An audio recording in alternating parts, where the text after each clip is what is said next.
It no longer matters who considers themselves the master of events. Events no longer obey their masters. Last night I finished Hyperion, the first book in the Hyperion Cantos by Dan Simmons, and my only question is, why did I wait so long?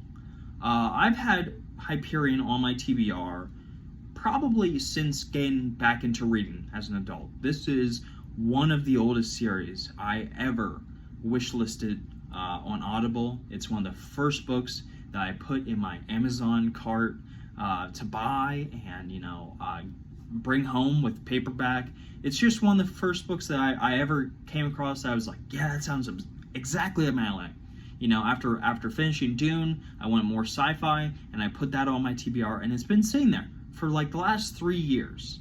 And I should not have waited so long to get into this novel, because this is a masterwork of science fiction, guys. This is an absolutely amazing tour de force of speculative fiction. This is simply incredible. It is one of the best science fiction books I have ever read. It is one of my favorite books of the year. It's probably, besides Dune, my favorite science fiction book I've read all year. And I am shocked that I waited this long to read it. So just immediately gonna tell you guys that this was a total banger for me in every aspect.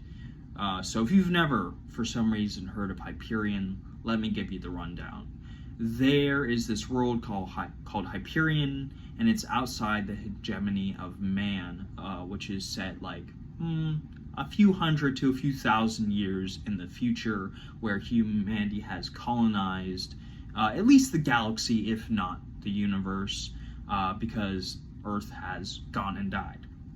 And what's happening on Hyperion is kind of this group of 6 strangers coming together and retelling why they're coming to this very strange and kind of backwater planet, because Hyperion is this very it's a very enigmatic planet. Like, there's a lot of mysteries going on. There's this thing called the Shrike, which is, well, we actually don't know what it is.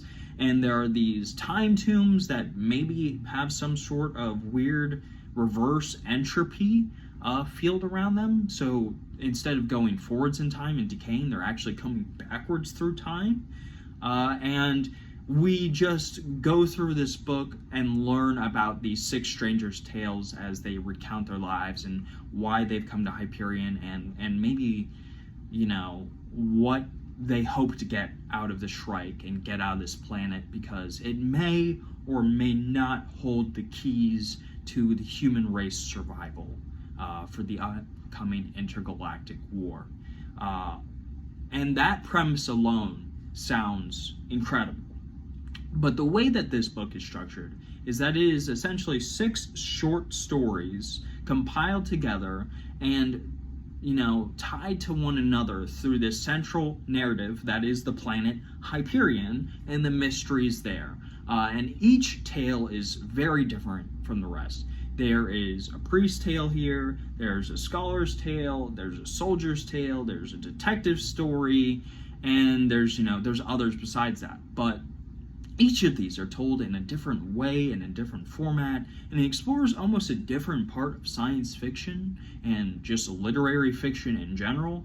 And the way that Dan Simmons crafts this novel, he talks about faith, he talks about politics, he talks about,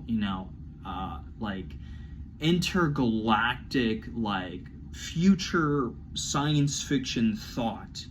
And the way that he handles all of these subjects is nothing short of miraculous. I mean, it is clear, at least to me, from reading this book, that this dude is incredibly well versed in just a multitude of subjects. The way that he handles history, the way that he world builds, the way that he sets out, a vague plot in order to fill it in with these stories, and there's so many mysteries and there's so many concepts and so many ideas that are both inspired by older science fiction and somehow makes them new and even almost new thoughts in science fiction and just brings it all together is fantastic. There is like a favorite story for every person I know. Like every person I talk to has a different favorite tale because of how diverse and well written all of these tales are. I was not sure what I was getting into when I started the prologue. I knew that it was probably going to be a good science fiction book because it's got incredible ratings. I've never heard a bad thing about it. But man, the emotional, spiritual, mental, and just impact that this book had on me while I was reading is nothing short of just spectacular. I mean, this was an incredibly moving book. It talks about the human soul. It talks about parenthood. It talks about just all of these different ideas of lost loves and what it would be like to live in a future like this, and what does humanity even mean, and do we have any hope for the future, and so many other things. It is just an incredible work of science fiction. And, if anybody ever told me this is their absolute favorite book of all time, I wouldn't blink. I wouldn't think twice about it. This is seriously just spectacular. The plot is amazing. The different stories are all incredible in their own way. The world building is just next level. I mean, this is up there with Dune for me when it comes to world building and intrigue and mystery. The prose is amazing. The way that Simmons handles all of these different ideas and subjects while really taking the time to explore them is so thoughtful, and it's so incredibly well written that you will feel rewarded every time you start a new tale within the Hyperion book. It's just incredible, and they're so varied from one another that you kind of get a little bit of everything. You kind of get that epic war science fiction. You get the more political, kind of inward expression of humanity making these giant scientific leaps forward. There's some faith elements in here that as a person of faith myself, I found incredibly moving. There's some parenthood stuff in here I found incredibly moving, as a parent myself. And even the more kind of traditional, the detective story or the romance story that we get in this, all are incredible.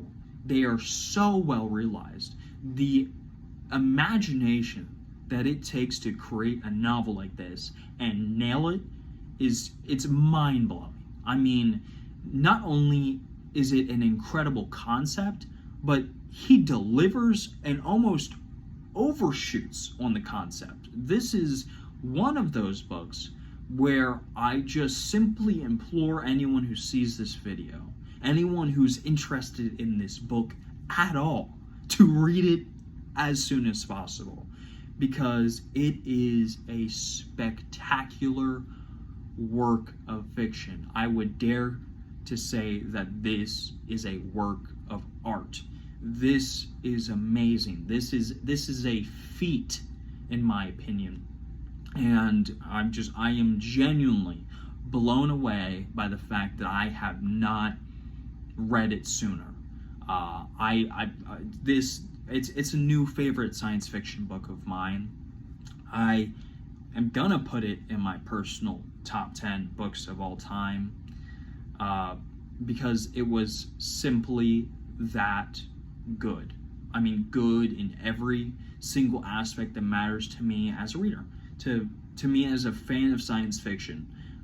This is one I highly recommend and implore you to read. So I'm going to give it a 9.8 out of 10, and I can't wait to read more from Dan Simmons, especially the rest of the Hyperion cantos. This was a banger.